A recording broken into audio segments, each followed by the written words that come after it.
हाँ, हो गया सबका?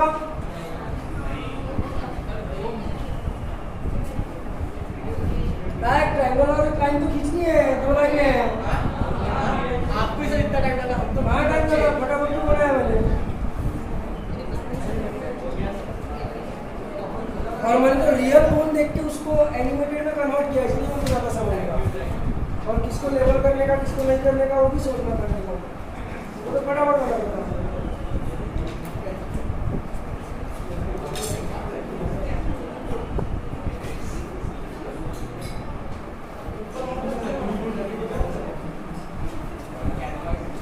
हाँ, इधर ध्यान देंगे, सबका ध्यान इधर रहेगा। प्लीज बाद में बनाना, सबका ध्यान इधर रहेगा अभी।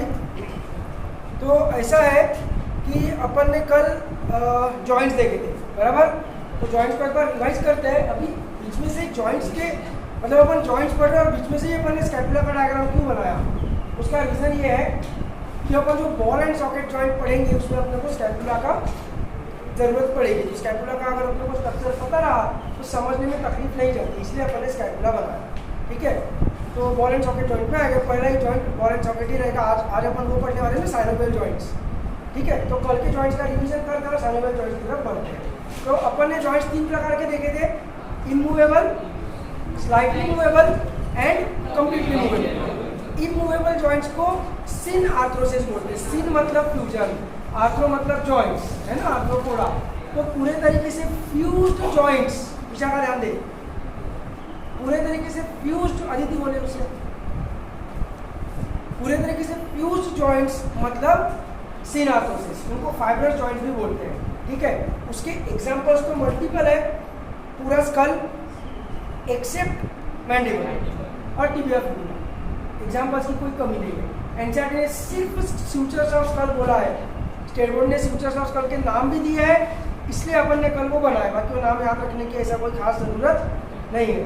ठीक है, तो सूचर्स ऑफ स्कल हो गया, फिर कॉम्फोसिस हो गया, टीथ का अटैचमेंट जॉब उनके साथ, एंड टिबिया फिबुला, ये हो गए इमूवेबल जॉइंट्स, इनमें मूवमेंट पॉसिबल नहीं है। ऐसा नहीं कहा रहा है समझ में? फिर आएंगे कार्टिलेजिनस जॉइंट्स और एम्फिआर्थ्रोसिस और स्लाइटली मूवेबल जॉइंट्स। उनको कार्टिलेजिनस जॉइंट्स इसलिए बोलते हैं, कमल वीडियो शुरू है, क्योंकि देखो नॉर्मली क्या होता है, दो बोन्स के बीच में जब अटैचमेंट होती है तो वो अटैचमेंट होती है लिगामेंट के मदद से, बराबर? कल अपन ने जो साइनोवियल जॉइंट का डायग्राम बनाया था तो उसमें साइनोवियल मेम्ब्रेन, साइनोवियल फ्लूइड और ऐसे वर्टिकल लिगामेंट्स भी बनाए थे, है ना, बराबर है? याद आ रहा है? याद आ रहा है ना सबको? और अपन ने स्ट्रक्चरल में भी देखा होगा कि bone to bone attachment ligament, bone to muscle attachment tendons, बराबर? तो bone to bone attachment ligament के कारण होती है, लेकिन कार्टिलेजिनस जॉइंट्स में क्या होता है, दो बोन के बीच में अटैचमेंट हो रही है, वो लिगामेंट की मदद से नहीं हो रही है, कार्टिलेज की मदद से हो रही है, इसलिए उसको बोलते हैं कार्टिलेजिनस जॉइंट्स। समझे? तो उसके दो प्रकार हैं, एक जहाँ पर हाइलिन कार्टिलेज यूज होगा और दूसरा जहाँ पर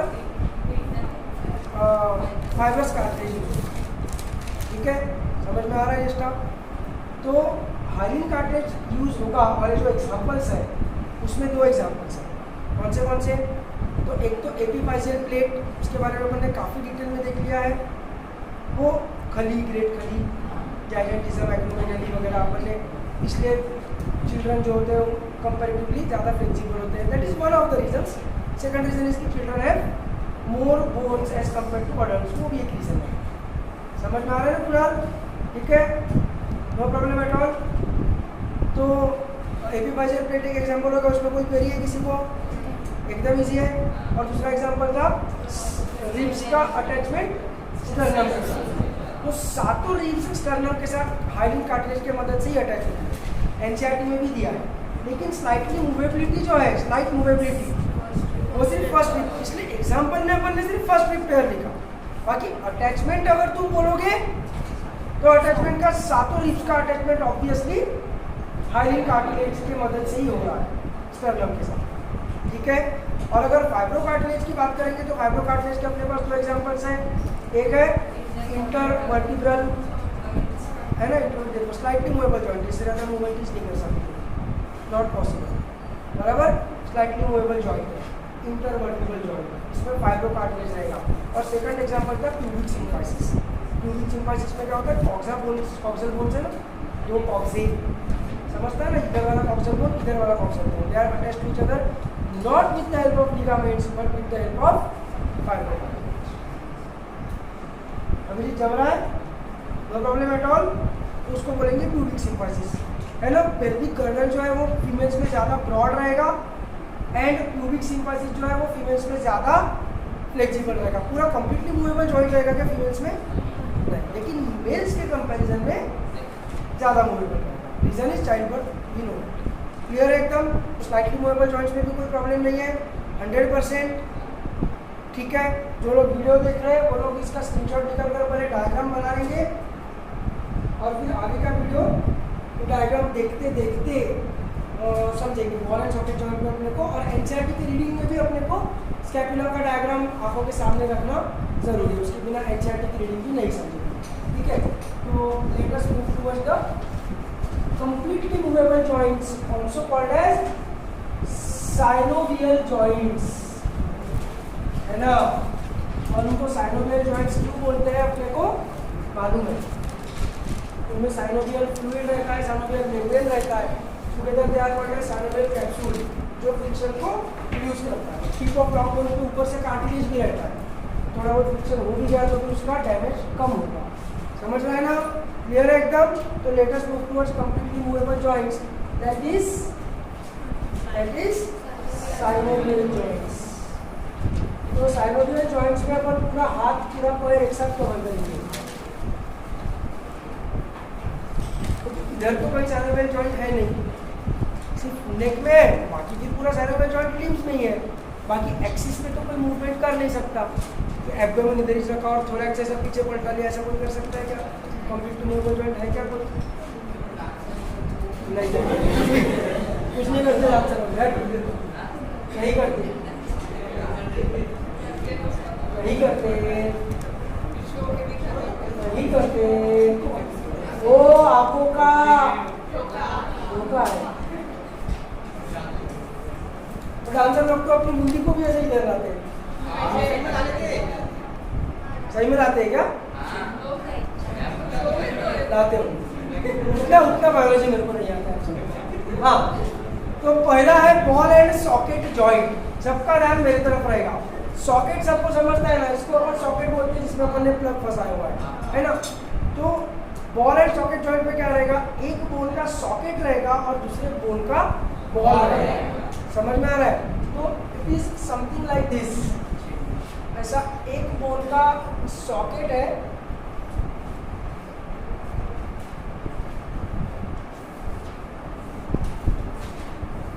ये बोन का सॉकेट है और दूसरे बोन का बॉल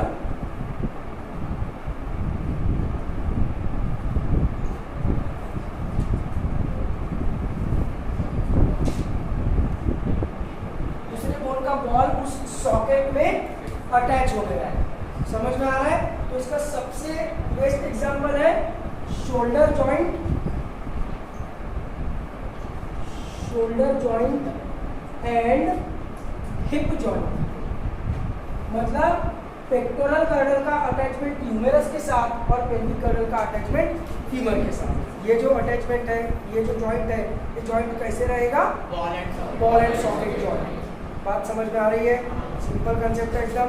इसमें 360 degree movement, multi axial movement available रहेगी।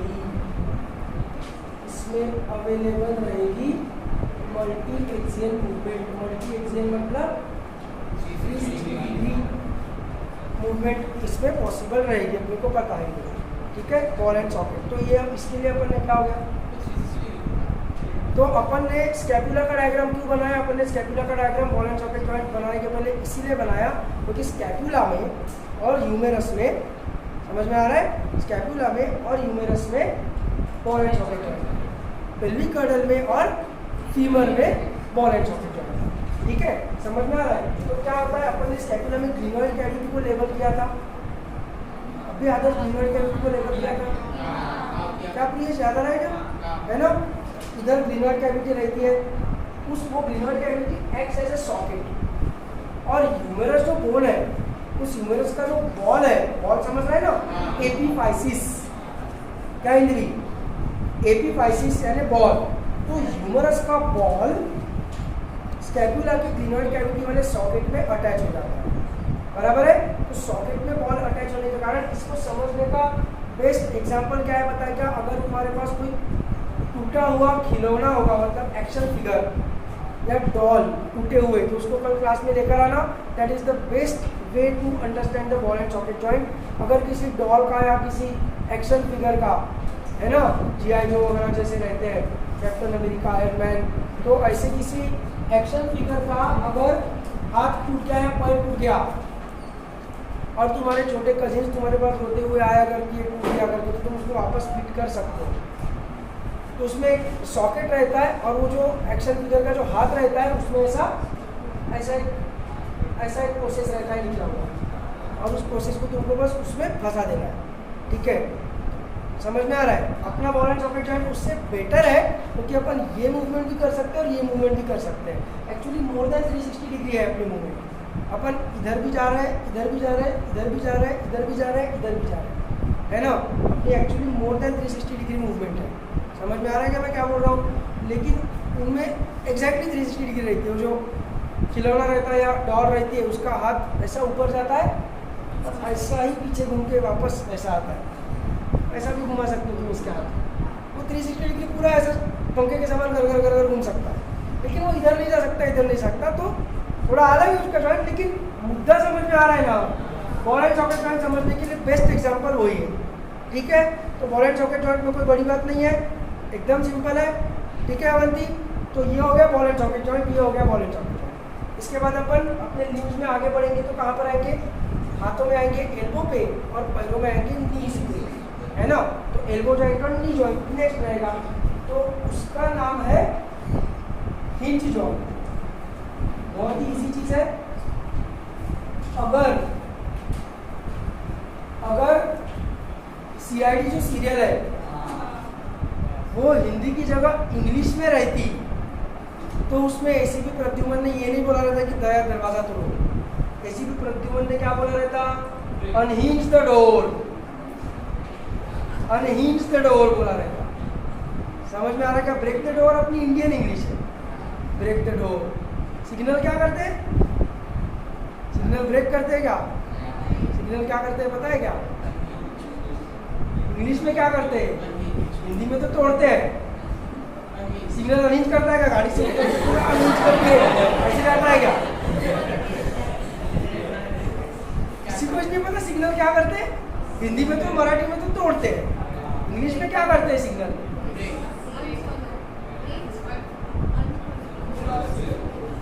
सिग्नल जंप करते हैं, jump, signal jump, jumping the signal. अगर सिग्नल तोड़ा तो it is called as jumping the signal, breaking the signal नहीं बोलते, ठीक है? समझ में आ रहा है? तो ये जैसे नहीं गए वो दरवाजे में अपने रहते हैं, ठीक है? अभी वीडियो में दिखना पॉसिबल नहीं है और तुम लोग भी उठ के जाके दरवाजे के पास तो मैं तुमको जाने तो दूंगा नहीं, लेकिन क्लास होने के बाद ये दरवाज़ा या फिर अपना घर में जाके अपने घर का दरवाज़ा तुम लोग देख सकते हो, उसमें क्लियरली अपने को हिंज जॉइंट दिखता है, ठीक है? क्लियरली हिंज जॉइंट दिखता है। ऐसा कैविटी रहेगी और उसमें ऐसा बोल फंसा हुआ रहेगा, ऐसा नहीं रहेगा, ऐसा रहेगा। तो बोल ऐसा मूव हो सकता है, ऐसा 180, ऐसा होगा, ऐसा होगा, ऐसा होगा, ऐसा, समझे क्या? ऐसा होगा, ऐसा, जस्ट लाइक हिंज। दरवाजा बंद, दरवाजा खुल गया। जैसे अपना दरवाजा है वैसा ही। ध्यान से मेरी एक बात सुनो, जब अपन जॉइंट से पढ़ रहे हैं तो जॉइंट से कोई बायोलॉजिकल चीज नहीं है। जॉइंट्स एक्चुअली कारपेंट्री की चीज है, मैकेनिक्स। अपन ने सर्कुलेशन में प्लम्बिंग पढ़ा था, है ना? अभी ये कारपेंट्री वाली चीज है। ये जितने भी जॉइंट्स अपन पढ़ेंगे सब जॉइंट्स अपने को मैकेनिकल चीज़ों में मिलते हैं, दरवाजे में, खिलौनों में। बॉल एंड सॉकेट में अपन ने खिलौने का एग्जाम्पल लिया, हिंज जॉइंट में अपन ने दरवाजे का एग्जाम्पल लिया। फुलक्रम नाम का एक टर्म रहता है फिजिक्स में, फुलक्रम। आया है कि तुम्हारे फिजिक्स में अब तक फुलक्रम? कब आया प्रगति? लीवर, ये वाला लीवर क्या? नहीं, LEVER वाला लीवर, लीवर को फुलक्रम बोलते हैं, ठीक है? फुलक्रम आएगा फिजिक्स में कहीं ना कहीं तो आएगा ही। सीसॉ रहता है ना अपना, सीसॉ, तो उसमें ये बीच में जो डंडी है उसका इधर वाला रीजन एक फुलक्रम हो गया, इधर वाला रीजन एक फुलक्रम हो गया। समझ में आ रहा है? तो अपने bones act as fulcrum. Fulcrum एक बार एनसीईआरटी में आया होगा। तो बेसिकली जब अपन जॉइंट पढ़ रहे हैं तो अपन मैकेनिक्स पढ़ रहे हैं, मैकेनिक्स, उसमें बायोलॉजी का रोल नहीं है। बस बायोलॉजी में वैसे मैकेनिकल अरेंजमेंट है बोन्स के बीच में, तो उनको मैकेनिकली सोचने का है। ठीक है, ball and socket joint imagine कर पा रहे हैं, हिंज जॉइंट इमेजिन कर पा रहे हैं, पक्का एकदम नो प्रॉब्लम एट ऑल। जैसे दरवाजे में हिंज रहता है वैसा ही जॉइंट यहाँ पर रहेगा। तो ये जॉइंट कहाँ पर रहेगा? एल्बो में और नी में। ठीक है, तो ह्यूमेरस के साथ अटैचमेंट किसकी? ह्यूमेरस के साथ किसकी अटैचमेंट पता है क्या तुमको? फिर कैसे क्या सोच रहे हो? तो दिमाग से निकालने की चीज़ है क्या? सोचने की चीज़ है क्या? ऑब्वियसली बात। रेडियस के साथ अटैचमेंट होती है ह्यूमेरस की, समझ में आ रहा है? रेडियस के साथ। और ये जो है ये अल्लाह का निकला हुआ पोर्शन है, अल्लाह। तुमने रेडियस अंदर नहीं सुना है क्या इसके पहले कभी? इतना ऐसा एकदम क्या, ये क्या हो गया? ऐसे एक्सप्रेशन क्यों दे रहे हो? क्या हो गया है? अरे वो आप एडीएस बोले ना, रेडियस नहीं, रेडियस रेडियस बोला। रेडियस देखो, थंब की तरफ जो रहता है वो रेडियस रहता है और लिटिल फिंगर की तरफ जो रहता है वो अल्लाह रहता है। तो ये जो निकला हुआ टॉइंग है ये अल्लाह का प्रोसेस है, अल्लाह। समझ में आ रहा है? ये कोई जैसे यहाँ पर नी कैप रहता है वैसे ये एल्बो कैप है क्या? नहीं, ये अल्लाह का प्रोसेस है। समझ में आ रहा है? एनीवेज, तो अपने को हिंज जॉइंट समझ में आ गया? क्लियर है एकदम? दिखने में तो नहीं दिखता है, लेकिन दिखने के लिए बोला जाता है कि ये 180 डिग्री मूवमेंट अलाउ करता है।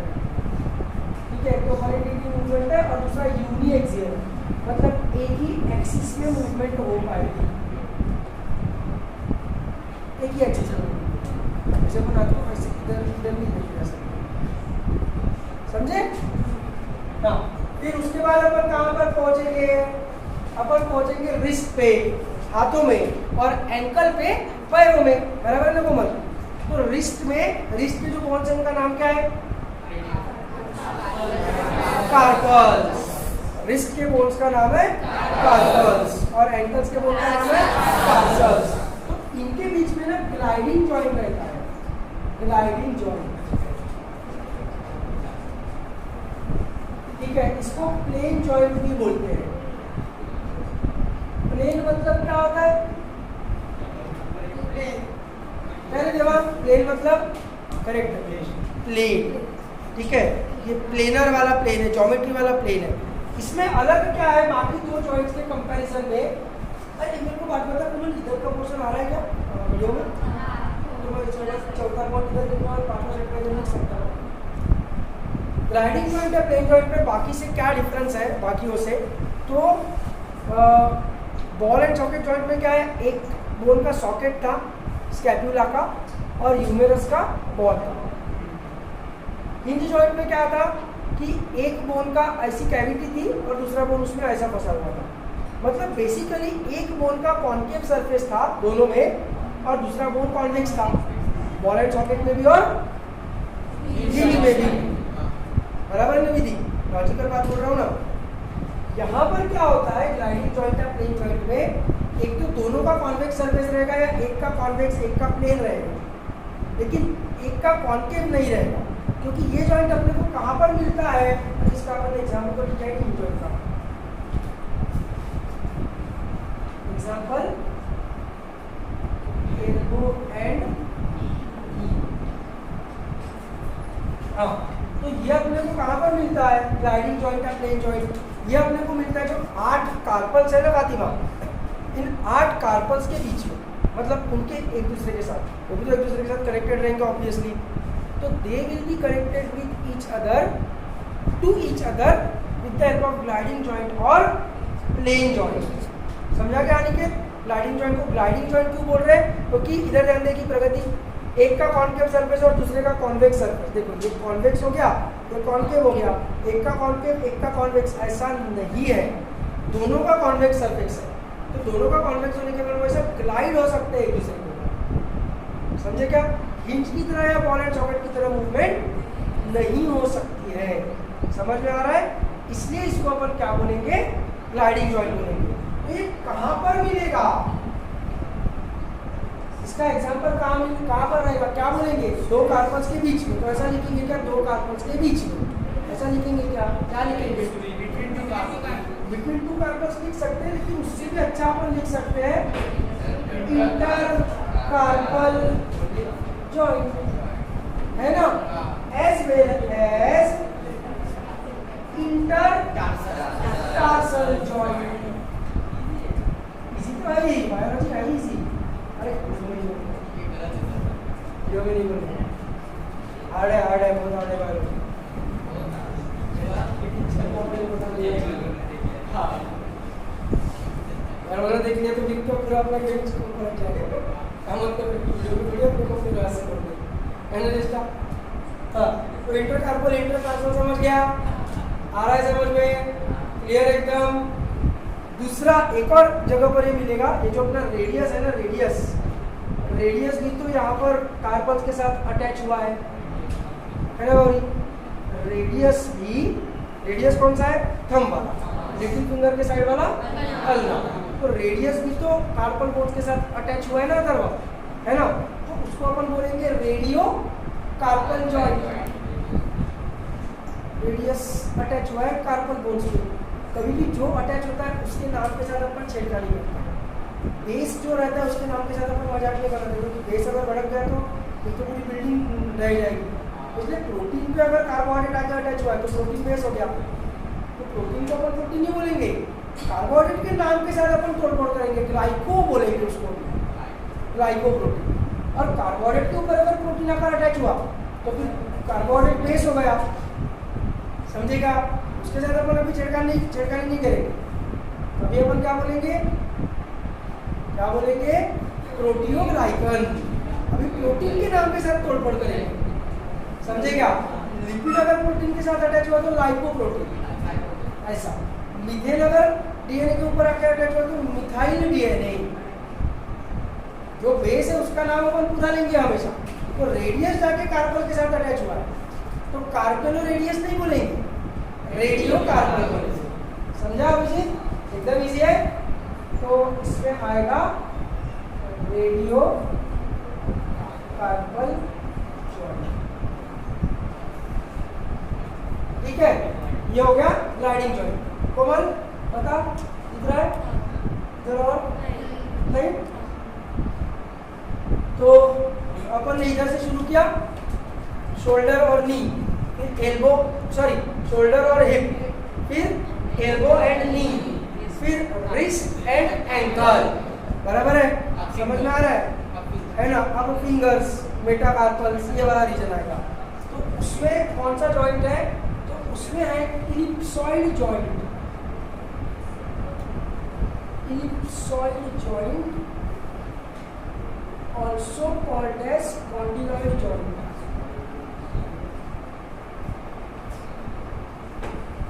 ellipsoid joint also called as condyloid joint। इसमें क्या होता है, ये अगेन बैक टू अपन बॉल एंड सॉकेट और हिंज पे अपन वापस आ गए हैं। शिवम आ रहा है क्या समझ में, है ना। We are back to this thing, ball and socket and hinge, मतलब एक का कॉन्केव रहेगा, एक का कॉन्वेक्स रहेगा।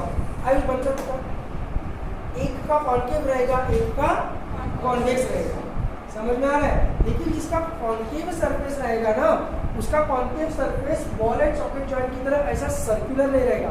देखो ये सेमी सर्कल हो गया कि नहीं, सेमी सर्कल हो गया ना। सर्कुलर चीज बनाई है ना मैंने मेरे हाथों से, सर्कुलर शेप बनाया है ना मैंने मेरे हाथों से, है ना। अब वही सेमी सर्कल, लेकिन है तो सर्कुलर ना। बॉल एंड सॉकेट में ऐसा सर्कुलर रहता है कि नहीं, समझ में आ रहा है। लेकिन इलिप्सॉइड में ये जो कॉन्केव सरफेस है ऐसा नहीं रहेगा, ये ऐसा रहेगा, इलिप्स, ओवल, इलिप्टिकल, ऐसा रहेगा।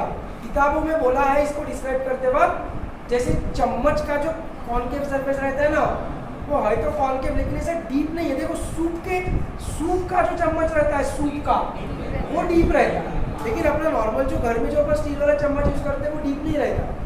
इसका जो कॉन्केव सरफेस है वो डीप नहीं है, वो इलिप्स बना है, ऐसा स्प्रेड है, ऐसा, समझ में आ रहा है क्या। जो बोन इसके साथ आर्टिकुलेट करेगा, उसको मूवमेंट करने के लिए ज्यादा जगह मिलेगी, फ्रीडम ज्यादा रहेगा, समझ में आ रहा है। तो इसका डिस्क्रिप्शन क्या बताया किताबों ने, the concave surface is elliptical, deep नहीं है, ठीक है, तो उसके कारण मूवमेंट में फ्रीडम ज़्यादा रहेगा। समझ में आ रहा है? तो ये जॉइंट अपने को कहाँ पर मिलता है? ये जॉइंट अपने को मिलता है, ये जो मेटाकार्पल्स है चार, ये चार मेटाकार्पल्स और ये जो अपने फेरेंजेस का पहला वाला बोन है, तो ये पहला फेरेंज, ठीक है, उनके साथ जो जॉइंट है वो ये वाला जॉइंट है, क्लिप जॉइंट। तो मूवमेंट ज़्यादा है, देखो ये मूवमेंट भी पॉसिबल है, ये मूवमेंट भी पॉसिबल है, ये मूवमेंट भी पॉसिबल है ना। मूवमेंट इज मतलब मूवमेंट ऑफ फ्रीडम ज़्यादा है। समझ में आ रहा है? तो इसका एग्जाम्पल क्या है आदर्श? इसका एग्जाम्पल है मेटाकार्पो फेरेंजियल जॉइंट। फेरेंजियस के साथ अपन मजाक नहीं करेंगे। सर हाँ यहाँ पे जैसे रेडियो कार्पो जाए तो पैदा नहीं आएगा। हाँ उसका भी आएगा। तो लिखे ध्यान से। नहीं लिखा, नहीं लिख रहा है मेरे को इसलिए। नहीं हम हाँ लिखो ना, समझे? क्लियर है एकदम? No problem at all. तो ये कौन सा जॉइंट रहेगा? अरे लिखा है ना, इलिप्सॉइड जॉइंट। और किसके बीच में रहेगा? मेटाकार्पो। जमेगा Kunal? No problem at all, 100%। आगे बढ़ू। पर इसमें थंब नहीं आ रहा है ना, इसमें थंब नहीं आ रहा है, एक्सेप्ट थंब, ठीक है। और फिर आखिरी में आएगा सैडल जॉइंट। तुमको सैडल मतलब क्या रहता है समझता है क्या? क्या रहता है सैडल? सैडल क्या रहता है? हाँ करेक्ट है। कौन बोल रहे हैं? हाँ बोलो तेरे में जोर से बोल। घोड़े के पीठ पे जो लेदर का रखते हैं, इसके ऊपर अपन फिर बैठते हैं, that is called as saddle, ठीक है। तो उसमें प्रॉपर ऐसा सैडल इमेजिन करो जैसा तुम बचपन में ऊंट पे वगैरह बैठे होंगे, समर के टाइम पे वगैरह ऊंट आते हैं चंद्रपुर में, है ना, समर के हॉलीडेज में। फिर वो ऊंट पे अगर तुम बैठे होंगे कभी बचपन में, तो उसको बैठने के लिए प्रॉपर ऐसी जगह रहती है, पीछे ऐसा बैक रेस्ट रहता है और सामने ऐसा पकड़ने के लिए रहता है, ठीक है। तो समझ रहे हो ना कैसा डिप्रेशन है सैडल का? तो वैसा डिप्रेशन इमेजिन करो और वैसे डिप्रेशन में दूसरे बोन का कॉन्वेक्स सरफेस अटैच्ड है, तो उसको बोलेंगे सैडल जॉइंट। ये सैडल जॉइंट सबसे ज़्यादा मूवमेंट अलाउ करता है अद्वैत। सैडल जॉइंट में क्या होता है कि ये जो थंब है, ये नॉर्मल जो फिंगर समान ये मूवमेंट है, ये और ये देखो, ये और ये जो नॉर्मल फिंगर की मूवमेंट है, ये मूवमेंट तो कर ही रहा है थंब, लेकिन थंब एक और मूवमेंट करता है आयुष, कौन सी? जो बाकी कोई बोन्स नहीं कर सकते। ऐसा थंब से लिखता है क्या तू? कौन सी मूवमेंट? कौन सी मूवमेंट है प्रियेश? ऐसे थंब बाकी फिंगर्स के सामने आ सकता है। ये जो मूवमेंट है बाकी कोई भी फिंगर नहीं कर सकता। ऐसा पलट के इसके सामने आ गया, है ना? ऐसा पॉसिबल है क्या? नहीं है पॉसिबल, ठीक है। थंब जो है वो ऐसा पूरा घूम के इनके सामने आ सकता है। समझ में आ रहा है? क्लियर? तो ये जो मूवमेंट है ये सैडल जॉइंट के कारण पॉसिबल है, और इसलिए सैडल जॉइंट का इवोल्यूशन में बहुत बड़ा रोल है, ह्यूमन इवोल्यूशन में, ठीक है। ये मैंने कल भी बताया था तुमको, क्योंकि सैडल जॉइंट के कारण अपन लिख सकते हैं, सैडल जॉइंट के कारण अपन हथियार बना सकते हैं, सैडल जॉइंट के कारण अपन बंदूक चला सकते हैं, सैडल जॉइंट के कारण अपन धनुष बाण चला सकते हैं, सैडल जॉइंट के कारण अपन पत्थर को घिस घिस के भाला बना सकते हैं। स्टोरेज मैन जो करते थे पता है ना, हथियार बनाते थे, पत्थर को घिस घिस के आग लगाते थे, ये सब जो चीज़ें हुई, एग्रीकल्चर डेवलप हुआ, ये सब चीज़ें अगर दिमाग डेवलप हो भी गया कुत्तों का या टाइगर्स का अपने समान दिमाग अगर डेवलप हो भी गया तो भी कुछ बना ही नहीं पाएंगे, क्योंकि हाथों से पकड़ ही नहीं पाएंगे पत्थरों को कि उसको फिर घिस के आग लगाए या उसको घिस घिस के ऐसा न्यूक्लियर शेप बनाए और फिर ऐसा उसको फेंक के मारे। पॉसिबल ही नहीं, कुत्तों के लिए, टाइगर्स के लिए ये चीज़ पॉसिबल ही नहीं है। समझे क्या बोल रहा हूँ साक्षी? तो चतुर में सैडल जॉइंट नहीं है, लेकिन एक इनमें पॉसिबल है, एक एप्स में पॉसिबल है। इसलिए एप्स भी अपने समान हथियार बनाते हैं, अपने समान मतलब हम तो नहीं बनाते, लेकिन अपने जो एंसेस्टर्स थे जिनको अपन प्यार से स्टोरेज मैन बोलते हैं, तो स्टोरेज मैन बनाते थे ना हथियार, तो वैसे हथियार एप्स भी बनाते हैं। एप्स एक और चीज़ कर सकते हैं, बनाना को पकड़ के उसको छील सकते हैं, केले को पकड़ के, जस्ट लाइक ह्यूमन बीइंग्स। और तुमने बंदरों को देखा होगा, छोटे बंदर को अपने सामने रख के उसके बालों में से लाइस निकालते हैं, है ना जो है, तो ऐसा ये सब ह्यूमन बींग्स वाली हरकत है ना। तो दिमाग तो जितना बंदरों के पास है उतना ही दिमाग और भी बहुत सारे मैमल्स के पास है। फोर्थ स्मार्टेस्ट मैमल कौन सा है पता है तुमको? फोर्थ स्मार्टेस्ट मैमल मतलब ह्यूमन बींग को छोड़ के वैसे ही फिफ्थ हो जाएगा। प्राइमेट्स तो सेकंड हो गए सीधा सीधा। डॉल्फिन तीसरा है, चौथा या पांचवा है स्मार्टेस्ट मैमल है गधा। Donkey is extremely intelligent animal. Donkey is the fourth और फिफ्थ मोस्ट इंटेलिजेंट मैमल। ठीक है, समझ में आ रहा है? तो इंटेलिजेंस की कमी नहीं है। ऐसा नहीं है कि सिर्फ बंदरों के पास इंटेलिजेंस है। बंदर इंटेलिजेंस तो डॉल्फिन के पास भी है, लेकिन वो ये हरकत नहीं कर सकते कि उनके पास ऐसे एक तो लिम्स भी नहीं है और अपोजेबल थंब भी नहीं है। तो सैडल जॉइंट का इंपॉर्टेंस समझ में आ रहा है ह्यूमन इवोल्यूशन में। तो सैडल जॉइंट का एग्जांपल क्या हुआ? सैडल जॉइंट का एग्जांपल हुआ, देखो यहाँ पर जो कार्पल्स है इसमें से सबसे इधर वाला जो कार्पल है इसको फर्स्ट कार्पल बोलेंगे। फिर इसके बाजू में सेकंड कार्पल रहेगा, फिर थर्ड रहेगा, फिर फोर्थ रहेगा, फिर फिफ्थ रहेगा, फिर सिक्स्थ रहेगा, फिर सेवंथ रहेगा, फिर सबसे इधर 8 रहेगा। तो जो पहला कार्पल है ना, इस कार्पल का नाम है ट्रपेजियम। इस कार्पल का नाम है ट्रपेजियम। मतलब जम रहा है। तो ट्रपेजियम की attachment with the metacarpal of thumb, ये है सैडल जॉइंट। तो अपन इसमें एग्जांपल क्या लिखेंगे? सीधा अपन थंब जॉइंट को लिख के खत्म कर सकते हैं, जैसा आसान काम है। लेकिन एक्चुअल में अगर कहाँ पर अटैचमेंट है ये बताने का है, ऊपर एग्जांपल दिख रहा है, थंब जॉइंट दिख रहा है। हाँ, तो सैडल जॉइंट में थंब जॉइंट आएगा। थंब जॉइंट में एग्जैक्टली अटैचमेंट कहाँ पर हो रही है? तो फर्स्ट कार्पल का नाम क्या है? ट्रपेजियम की अटैचमेंट, फर्स्ट कार्पल की अटैचमेंट इसके साथ metacarpal of thumb, metacarpal of. समझ में आ रहा है? क्लियर एकदम? No problem at all? 100%? लिख लो फटाफट। लिख सकते हैं।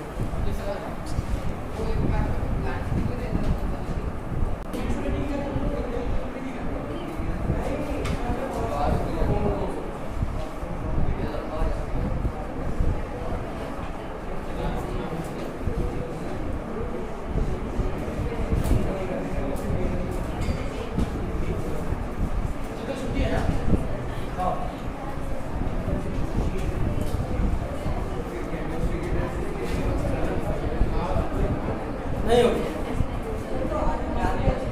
हाँ, इधर ध्यान देंगे, सबका ध्यान इधर रहेगा, सबका मुंह बंद रहेगा, सबका ध्यान इधर रहेगा।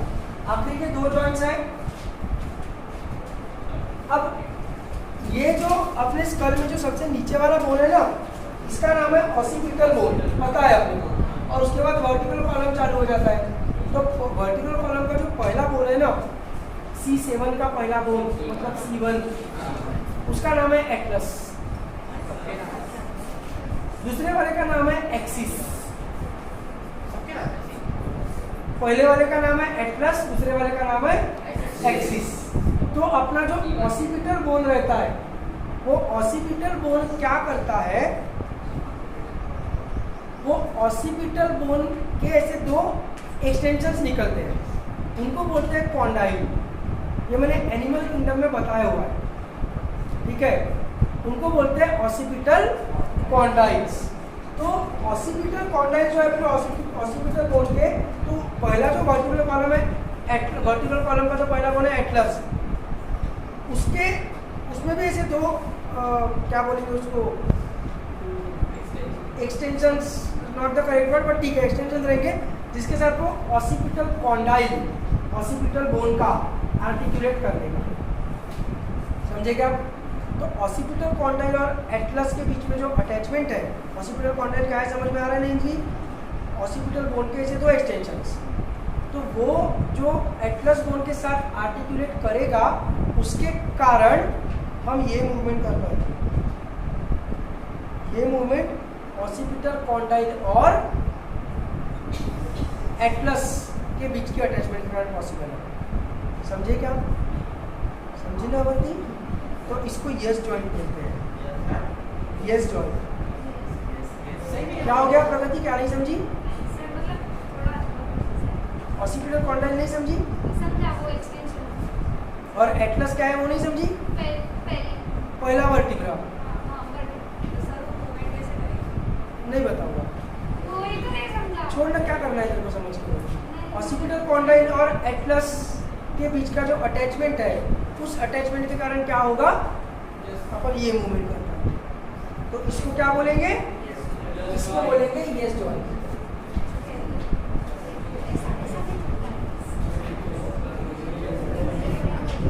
है ना? तो ये जॉइंट किसके बीच में है? ऑसिपिटल कॉन्डाइल और एटलस। एटलस क्या है? First vertebra. Atlas is the first vertebra. तो ऑसिपिटल कॉन्डाइल और एटलस के बीच के जॉइंट को हम बोलेंगे यस जॉइंट। समझ में आ रहा है देवांग? यस नहीं बोल देगा, ऐसे ऐसे कर देगा। समझ में आ रहा है प्रगति? ठीक है। अब मूवमेंट कैसे तो दिखाने के लिए मेरे को एटलस का डायग्राम बनाना पड़ेगा और ऑसिपिटल कॉन्डाइल का डायग्राम बनाना पड़ेगा। उसमें किस प्रकार का अटैचमेंट है, जैसे हिंज जॉइंट में अटैचमेंट है उसी टाइप का अटैचमेंट रहेगा ऑब्वियसली। ऐसी जो मूवमेंट हो रही है एक ही प्लेन में सीधा सीधा 180 डिग्री की हुई, तो ये भी तो वैसा ही है। तो उसके लिए एग्जैक्टली कैसे अटैचमेंट है उसके लिए मेरे को डायग्राम बनाना पड़ेगा। तुमको लगता है कि मैं डायग्राम बनाऊंगा? तो उसका टेंशन ही मत लो, सीधा सीधा ध्यान रखना कि ऑसिपिटल कॉन्डाइल और एटलस के बीच का जो जॉइंट है दैट इज यस जॉइंट। समझ में आ रहा है अक्षय? क्लियर एकदम। ऑसिपिटल कॉन्डाइल की एक और चीज बता देता हूँ, पाइसेस को छोड़ो, पाइसेस में तो कॉन्डाइल का वगैरह टेंशन ही नहीं है। फिर अपने पास बचे कौन? अपने पास बचे एम्फीबियन, अपने पास बचे रेप्टाइल्स, अपने पास बचे एव्स और अपने पास बचे मैमल्स। ठीक है, समझ में आ रहा है? No problem at all. तो ये जो कॉर्नर्स है, कॉर्नर्स की दोस्ती लगा देने का और बीच वालों की दोस्ती कर देने का। तो मैमल्स में अगर 2 कॉर्नर्स है तो एम्फीबियन में कितने रहेंगे? 2 रहेंगे। तो एम्फीबियंस और मैमल्स में 2 ऑसिपिटल कॉन्डाइल्स रहेंगे और रेप्टाइल्स और एव्स में 1 एक ही ऑसिपिटल कॉन्डाइल रहेगा।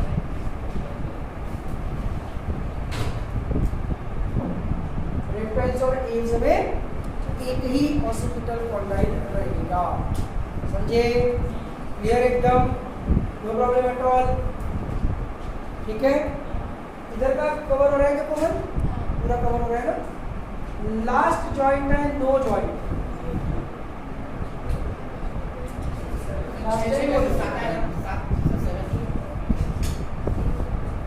लास्ट जॉइंट कौन सा है? नो जॉइंट, है ना? समझे?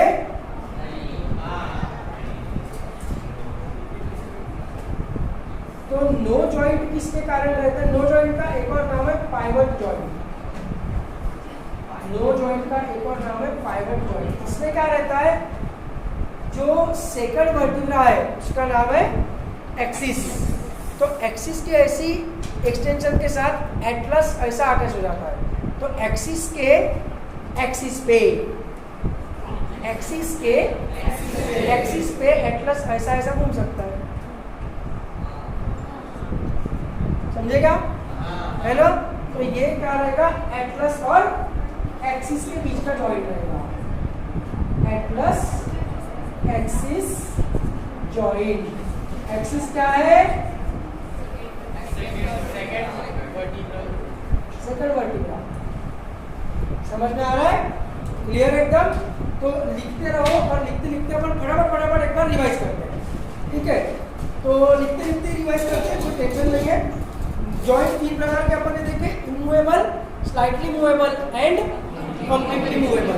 तो इमूवेबल जॉइंट्स जो है उसमें आएगा सूचर्स ऑफ स्कल, फिर गोम्फोसिस मतलब टीथ का अटैचमेंट जॉ के साथ और टिबिया फिबुला का अटैचमेंट। बाकी भी स्कल है, मैंडिबल जो है ना। स्लाइटली मूवेबल जॉइंट्स में अपने पास 2 प्रकार थे, हाइलिन कार्टिलेज वाला या फिर कार्डो कार्टिलेज वाला। हाइलिन कार्टिलेज में आएगा epiphyseal plate as well as ribs का अटैचमेंट स्टर्नम के साथ, है ना। और फाइब्रस वाले में आएगा intervertebral attachment and pubic symphysis, समझे। और कंप्लीटली मूवेबल जॉइंट जो है सैनोवियल जॉइंट्स, उसमें पहला रहेगा बॉल एंड सॉकेट जॉइंट, बहुत इजी है 360 डिग्री मूवमेंट। दूसरा रहेगा हिंज जॉइंट, बहुत इजी है 180 डिग्री मूवमेंट। फिर रहेगा ग्लाइडिंग जॉइंट, बहुत इजी है, दोनों सर्फेसेस कॉन्वेक्स या एक सर्फेस कॉन्वेक्स और एक प्लेन, लेकिन कॉन्केव सर्फेस उस पर नहीं है। इंटरकार्पल एंड इंटरटार्सल जॉइंट, ठीक है। फिर रहेगा इलिप्सॉइड जॉइंट, जिसमें कॉन्केव सर्फेस इलिप्स समान रहता है, पूरा ऐसा सर्कल सेमी सर्कल नहीं रहेगा, इलिप्टिकल रहेगा, है ना। तो फिंगर्स वाला जॉइंट थंब छोड़ के, बराबर है। मेटाकार्पोफैरिंजियल जॉइंट है, लेकिन एक्सेप्ट थंब में रहेगा saddle joint. Saddle joint exactly कहाँ पर रहेगा, तो पहला जो कार्पल है ट्रेपेजियम नाम का, उसका अटैचमेंट थंब वाले मेटाकार्पल के साथ, उसको अपन बोलेंगे सैडल जॉइंट। समझ में आ रहा है, इवोल्यूशन में इसका बहुत बड़ा रोल है। फिर उसके बाद अपने लिम्फ तो कवर हो गए, फिर मूवेबल जॉइंट सिर्फ नेक में ही है। तो नेक में दो प्रकार के जॉइंट है, यस जॉइंट और एक नो जॉइंट। यस जॉइंट जो है वो ऑसिपिटल कॉन्डेक्स का अटैचमेंट एटलस के कारण, एटलस के साथ, उसके कारण, ठीक है। और नो जॉइंट जो है वो एटलस और एक्सिस के बीच में अटैचमेंट के कारण, उसको पाइवट जॉइंट बोलेंगे। इजी एकदम, नो प्रॉब्लम एट ऑल। अपने को बस 4 लाइनें पढ़नी है, एक बार एनसीईआरटी निकाल, बस 4 लाइनें पढ़नी है। जो रिकॉर्डेड वीडियो सुन रहे हैं वो भी एनसीईआरटी भी निकाल लेंगे, और जो स्कैपुला का डायग्राम बनाया है वो भी सामने रखेंगे।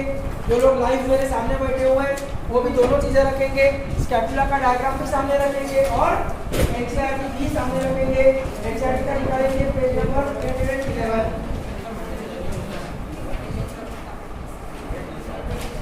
पेज नंबर 311 सब लोग निकाल लेंगे, जो मेरे सामने बैठे हैं वो भी और जो वीडियो देख रहे हैं वो भी, ठीक है। और स्कैपुला का डायग्राम भी को मैं थोड़ा बाद में लिख लेना, स्कैपुला का डायग्राम सामने रखिए। स्कैपुला का डायग्राम है सबके सामने और एनसीईआरटी भी है सबके सामने। तो पेज नंबर 311 पे second paragraph, pectoral and pelvic girdle bones help in the articulation of the upper and lower limbs respectively with the axial skeleton. जमेगा? इस पैराग्राफ के लिए अपन ने एक्चुअली स्कैपुला का डायग्राम बनाया। Each girdle is formed of 2 halves, मतलब 2 half मतलब एक इधर एक गर्डल, इधर एक गर्डल, 2 हाफ हो गए ना। इधर एक कॉक्सल बोन, इधर एक कॉक्सल बोन, 2 हाफ हो गए ना। समझ में आ रहा है ना। Each half of pectoral girdle consist of a clavicle and a scapula. Scapula is a large triangular flat bone situated in the dorsal part of the thorax, है ना। सब लोग मेरी तरफ देखेंगे, डॉर्सल वेंट्रल, तो डॉर्सल पार्ट ऑफ थोरैक्स हो गया कि नहीं, between the second and 7th thoracic, sorry ribs है सीधा सीधा, हाँ, between the second and the 7th ribs, समझता है ना, second and 7th ribs। The dorsal flat triangular body of scapula has a slightly elevated ridge called the spine. Elevated ridge मतलब थोड़ा सा चढ़ाव है। तो स्पाइन का डायग्राम अपन देख सकते हैं पोस्टीरियर व्यू वाला। पोस्टीरियर व्यू में अपने को स्पाइन दिख रहा है ना, है ना। तो सब लोग मेरी तरफ देखेंगे, ऐसा हाथ लगाने के बाद अपने को जो पहाड़ फील होता है, जो चढ़ाव फील होता है, that is nothing but the spine, that is nothing but the spine. तो स्कैपुला एक्चुअली फ्लैट बोन है, लेकिन उसका एक पोर्शन में ऐसा थोड़ा चढ़ाव हो गया, एक पहाड़ तैयार हो गया। उस पहाड़ को अपन क्या बोलेंगे, स्पाइन। सानिया समझ में आ रहा है, एकदम इजी है। सानिया क्लियर है ना। हाँ, कहाँ पढ़ते हैं अपन,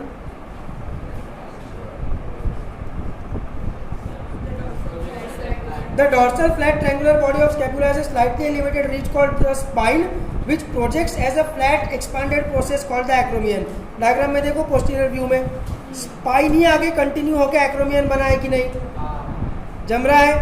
ये अपने को एंटीरियर व्यू में दिखेगा क्या, नहीं दिखेगा। The clavicle articulates with this मतलब एक्रोमियन। एक्रोमियन के साथ कौन अटैच करता है, एक्रोमियन के साथ कौन अटैच करता है, क्या ईजान, सिर्फ मजा मस्ती चल रही है तब से दोनों की। क्या निकल एक्रोमियन के साथ कौन आर्टिकुलेट करता है, तो मजा मस्ती भी नहीं कर रहा है। क्या रे अद्वैत, जोर से बोल। क्या कोरा कोड तो दिए नहीं है एनसीईआरटी में। क्या रे प्रियेश, चलो बाय, मैं बंद कर रहा हूँ, कोई मतलब नहीं है तुमको पढ़ा के, बाय बाय, बंद कर रहा हूँ मैं, कोई मतलब ही नहीं है पढ़ा के। क्लेविकल, क्लेविकल जो आता है इधर से, जो क्लेविकल आता है वो क्लेविकल किसके साथ अटैच होता है? एक्रोमियन के साथ। एक्रोमियन क्या है? स्पाइन का एक्सटेंडेड प्रोसेस है ना। फिर से पढ़ रहा हूं। The dorsal flat triangular body of scapula has a slightly elevated ridge called the spine, which projects as a flat expanded process called the acromion. Spine projects as a acromion. The clavicle articulates with this. तो clavicle इस acromion के साथ attachment करता है। Below the acromion is a depression called the glenoid cavity, which articulates with the head of the humerus to form the shoulder. समझे क्या? क्या काइको diagram बनाया मैंने और काइको इतना एफर्ट लिया, समझ में नहीं आ रहा। मुझे पढ़ लेना चाहिए था, ध्यान तो है नहीं तुम्हारा। चलो गुड बाय।